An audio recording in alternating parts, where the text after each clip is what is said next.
Hi, I'm Anna Glavinsky. Today, I'm going to be interviewing the world's #1 ranked cyclist, Primož Roglic.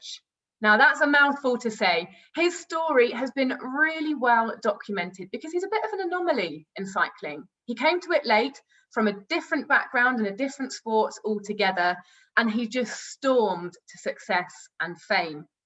So today, I don't want to go into finding out all the stuff that we already know about him. I really want to understand the mindset behind someone who is such a phenomenal talent. In just a few days' time, we're going into the Tour de France 2021 to give you a little bit of context of the timing of this interview. So sit back, relax, and get up to scratch with one of the world's best riders for Ride to Unite. All right, cool. So I know we don't have too much time today, and I'm not going to go into I'm not going to go into things that you've talked about too much in the past. However, I do have some questions a little bit about your past, because obviously you started out as a ski jumper and then you transitioned to cycling, and you said that you were looking for a sport that you wanted to be the best at. Now, what I want to know is, why were you so driven to be the best? What was it that made you want to find something to be the best at? Well, yeah, it's a quite tricky question probably, but it's something that I was always from my age fighting for, or from when I was a kid or whatever. Maybe just that I had the possibility always to be the best in the things that I was doing, and then didn't really matter whatever I did. Somehow then it went on also in my life, or in my especially sports that I was doing. And definitely then when I was a ski jumper, I wanted to, yes, of course, I was dreaming to be the best. And of course, I was not really the worst, but I was not what I wanted or I was wishing to be. With now cycling is really incredible. So I can be the best one, and is my dream come true. And what is it that you like about being the best? Is it the focus, the life, like in your personality, that drive, or is it just the applause and the accreditation and everyone saying how wonderful you are? No, it's just more in myself, that I'm satisfied with the work, or with all the work or what I put in, that pays off. It's at the end is all that then it comes with is just something extra, and mostly it's just definitely for myself. Try to be the best version of myself, of course, as a person, and also at the end as an athlete. Yeah. And with cycling, you can be the best in a variety of ways, and it's got a rich culture. You can pick and choose. It could be, for one person it might be the Olympics, for another person it might be World Championships, maybe it's Tour de France's. For a different person, being the best could be whatever it means to you. And you came into the sport without even having idols or heroes or a dream of someone that you wanted to follow. So what does it mean to you? How will you know when you've reached that satisfaction in yourself that you've got to where you can be? At the end, it doesn't even matter which race you win or where you are the best, because everything is super hard. And at the end, also, we all know which are the biggest things in cycling. For myself, it's just it's easier. It's always on the races that I am, or normally whatever which race I do, is I always try to do my best. And then let it be Tour de France, and then also after Olympics, for sure I will try to give my best and give my shot, and just see what happens. And see what you can do in that moment, in that race. Yeah. Exactly. I get it. And then, so when you did have your first Tour de France win back in 2017, were you aware of how massive that was? Like, how did you feel when you got that? Yeah, super happy. It's crazy. I was first of all definitely just dreaming to be a part of the Tour de France, to be there and to feel it. And yes, then when you're there and you see actually how hard it is, and at the end, yes, if you can also make some nice results, yeah, it was just crazy, yeah. And I was just super happy and proud and enjoying the moment. Yeah, so you should be. It's nuts. It's so good. Yeah, exactly. And then again, I wanted to make another comparison about a statement you made about the ski jumping, but you were talking about doing the jump, you know, when the big jumps where you crashed, and saying that you didn't have the respect for the sport that perhaps you should have done. And I wonder if that respect, again, you came into cycling as a newbie, just getting on a bike and yeah, cool, I'm just going to win stuff. Have you had to learn that in this sport as well? Yeah, for sure. I also still have, yeah, let's say, especially from the beginning, I was almost all the time on the ground, and it's not really as easy as it seems normally on the TV, or yeah, for the spectators watching it, because they just think, of course, a fight on the last climb, but it's 200K before, and a lot of things can happen even before hitting the last climb. The final is just really cherry on the cake. Is yeah, is for what we are there, that we do our job. But yeah, the most tricky part is always coming to the final. So yeah, somehow definitely I needed to learn, yeah, once again, like you said, not so much from respect of the sport or respect of the cycling, because yeah, I have the respect of the cycling for sure, and was just more yeah, learning that I needed to get through all kind of experiences, that at the end I am at the place I am. Yeah, and to be fair, it on the outside it doesn't look easy. Just to make that clear, Okay. it looks pretty hard. I get that, but I'd like to Okay. as well hear about some of those things that you've learned. Can you like talk us through some of the biggest things that have stuck with you for cycling? I suppose, especially some of the things you might not have thought that you would have had to learn. Perhaps some of the tactic things or team Yeah, strategies. well, no, everything. I just needed to learn basically everything. Riding in the peloton, eating, taking the bidons, taking the feedbacks. Yeah, then in the shit weather, putting clothes on, putting clothes off, peeing from the bike. Yeah, all that stuff.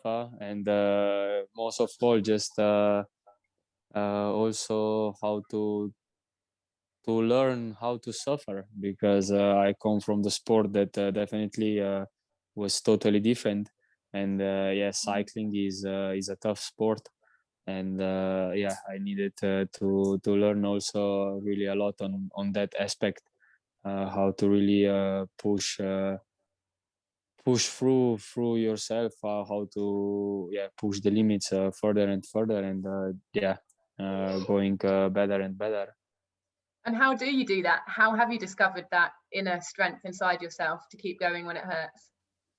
Yeah, it was just I was, let's say, quite, yeah, I'm talented, so I was quite good immediately, but was just on the moments. But I couldn't even imagine to go through from the beginning through a couple of days race, then through 1 week race, and at the end through 3 week race. But yeah, you just somehow learn, I think, with all the races, all the experiences, and yeah, also to how to at the end to go on with the pain, because yeah, it's it's never easier. Actually, it's always hurts the same. Also now at the place I am, but let's say, yeah, when you're good, you just go faster, Yeah, the and classic phrase. yeah, is exactly, is at the end also now super super nice that I am at the place where I am, I feel super, let's say, privileged and proud that I can do the things that I can do. So yeah, I still want just to enjoy it, and yeah, go there out, do a race, enjoy it, and give everything, and then see what that means. Although it can be a bit of a juxtaposition, enjoying something but suffering. Yes, it's with everything. Let's say with all the good things in life, normally they are not easy. So yes, with the hardest or the biggest, the nicest things, you always need to push through. And yeah, the more you can do, or the more you can push through, the nicer I think it is when you finish at the end. I think that's one of the reasons that people really follow cyclists, actually. It's not always just because they're inspired to become better cyclists themselves as spectators, but it's that mindset of knowing if you work hard and you can push through and suffer, you get the rewards at the end. It's a metaphor. Cyclists can pass that on, I think, to spectators. For sure, because yeah, it's a tough sport, and yeah, nothing is easy with us, and definitely you can use it in a normal life as well, because yes, as long as you keep believing, you keep fighting, you're always moving forward. And it's the same in cycling. Yes, as long as you are keep pushing and keep going, you're also always moving forward. And yeah, is I think something yeah, really beautiful, and something that definitely you want to give, and to be in that case an inspiration to all the rest, that they can learn out of you. Yeah, well, you certainly are. And what would you say are some of your biggest strengths as a cyclist? Where do your strengths lie as a rider? Who? Your strengths. So what are your Sorry. what are your Strengths. biggest strengths as a cyclist? You can't just say legs. I try to be yeah, good. Yeah, I try to be good in all the aspects of being a good cyclist. So yeah, I try to do good time trials. I try to be a good climber. Also, I want to do nice sprints. So probably yeah, like I'm good with all kind of stuff. Maybe this is the strength, and definitely also probably with my head, that I can also always push really through, also when I don't have really the best moments. So yeah, at the end is we are again at the things that we were discussing before. As long as you are fighting and believing, yeah, it's something that I also want to follow, and be in that case, yes, that you never quit, an example also for the rest. Yeah, but you got all bases covered there. But surely you must have to identify weaknesses as well, because all the other teams now are considering you the most dangerous rider in the peloton. So you'd have to, I imagine, identify your weaknesses in order to protect them. Would that be fair to say? Have you identified, this is where I'm weakest, this is where it lies, so this is what I need to protect from other teams? Yeah, for sure. Is with everything that you do, is always a possibility to do it better, huh? So it's yeah, we are just I think at the end forcing ourselves, and wondering how to do at the end everything better, huh? How to do a better sprint, how to to climb faster, how to do the better time trial, and at the end what kind of trainings and what we need to do to achieve that.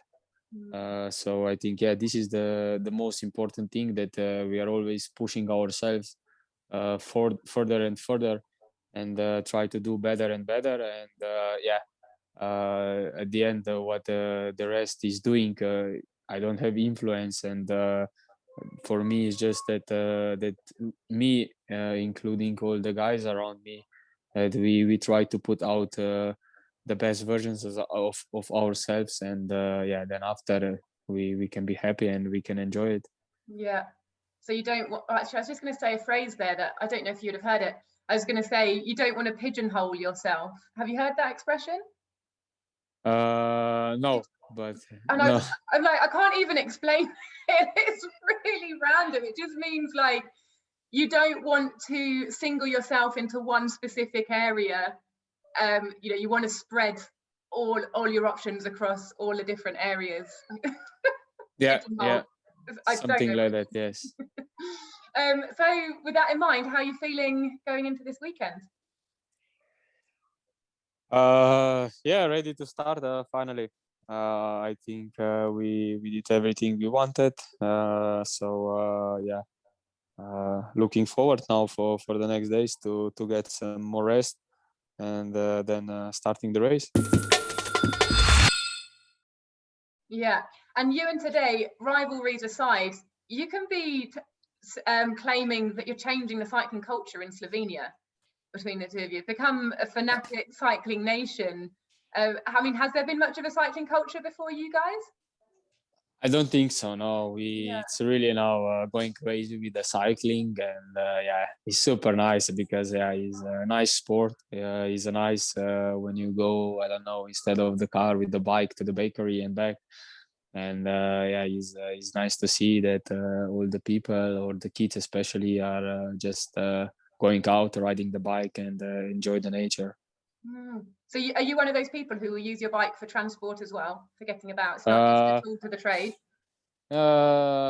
Yes, normally, yeah. When I try to avoid in that case, then driving with a car, that I can just travel maybe a little instead with a bike.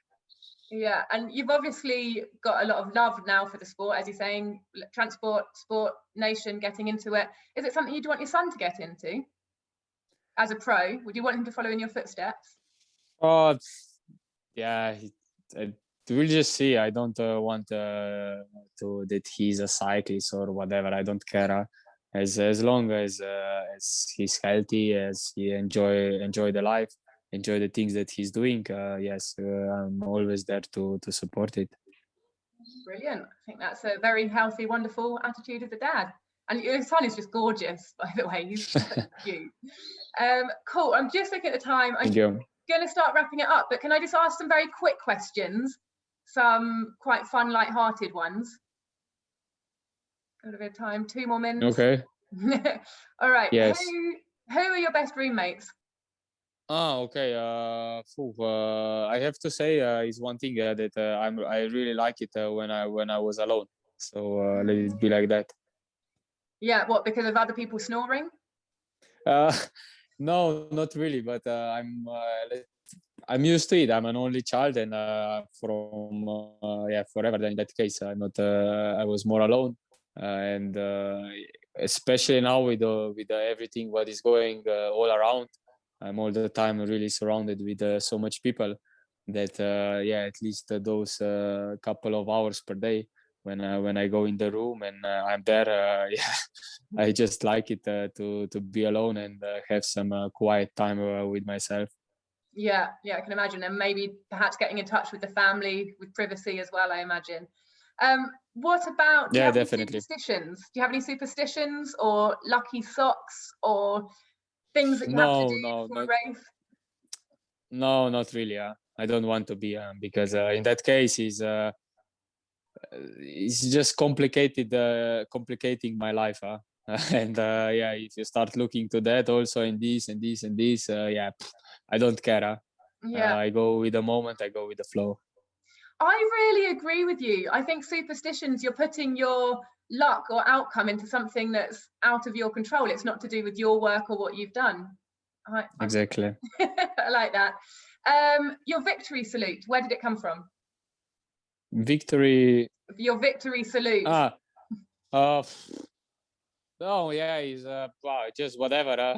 I just do something that I feel at that moment. So yeah, hopefully I can show some more now with the upcoming races. I'm looking forward to seeing you just throw a full dance routine down. Thanks. And final one, how do you enjoy yourself in the off season?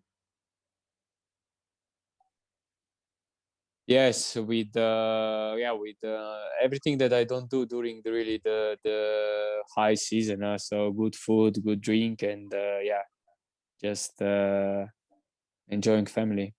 Yeah, excellent. Cool. Well, I'll leave you to it. Leave you to your cabin in the mountains. Looks amazing. And best Thank of you. luck for the Thank you. weekend and the 3 weeks following. Thank you very much, and we keep in touch.